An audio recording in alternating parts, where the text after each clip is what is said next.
Hello दोस्तों, हमारे channel में आपका स्वागत है। आप अगर हमारे चैनल में नए हैं तो लाइक सब्सक्राइब शेयर जरूर करें, धन्यवाद।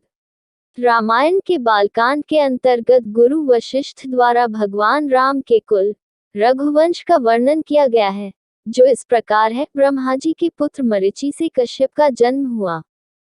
कश्यप के पुत्र थे विवस्वान।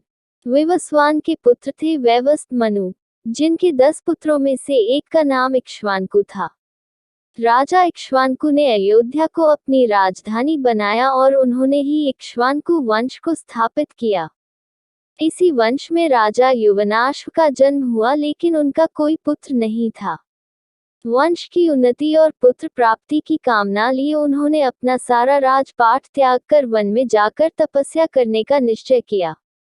वन में अपने निवास के दौरान उनकी मुलाकात महर्षि भृगु के वंशज च्यवन ऋषि से हुई। च्यवन ऋषि ने राजा युवनाश्व के लिए इष्टि यज्ञ करना आरंभ किया ताकि राजा की संतान जन्म ले। यज्ञ के बाद च्यवन ऋषि ने एक मटके में अभिमंत्रित जल रखा, जिसका सेवन राजा की पत्नी को करना था ताकि वह गर्भधारण कर पाए। राजा युवनाश्व की संतानोत्पत्ति के उद्देश्य से हुए यज्ञ में कई ऋषि मुनियों ने भाग लिया और यज्ञ के बाद सभी जन थकान की वजह से गहरी नींद में सो गए। रात्रि के समय जब राजा युवनाश्व की नींद खुली तो उन्हें भयंकर प्यास लगी। युवनाश्व ने पानी के लिए बहुत आवाज लगाई, लेकिन थकान की वजह से गहरी नींद में सोने की वजह से किसी ने राजा की आवाज नहीं सुनी। ऐसे में राजा स्वयं उठे और पानी की तलाश करने लगे। राजा युवनाश्व को वह कलश दिखाई दिया जिसमें अभिमंत्रित जल था। इस बात से बेखबर कि वह जल किस उद्देश्य के लिए है, राजा ने प्यास की वजह से सारा पानी पी लिया।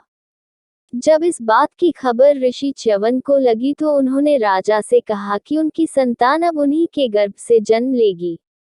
जब संतान के जन्म लेने का सही समय आया तब दैवीय चिकित्सकों अश्विन कुमारों ने राजा युवनाश्व की कोख को चीरकर बच्चे को बाहर निकाला। बच्चे के जन्म के बाद यह समस्या उत्पन्न हुई कि बच्चा अपनी भूख कैसे मिटाएगा। सभी देवतागण वहां उपस्थित थे। इतने में इंद्रदेव ने उनसे कहा कि वह उस बच्चे के लिए मां की कमी पूरी करेंगे। इंद्र ने अपनी अंगुली शिशु के मुंह में डाली जिसमें से दूध निकल रहा था और कहा, ममधाता, अर्थात मैं इसकी मां हूं। इसी वजह से उस शिशु का नाम ममधाता या मानधाता पड़ा। जैसे ही इंद्रदेव ने शिशु को अपनी अंगुली से दूध पिलाना शुरू किया, वह शिशु 13 बित्ता बढ़ गया।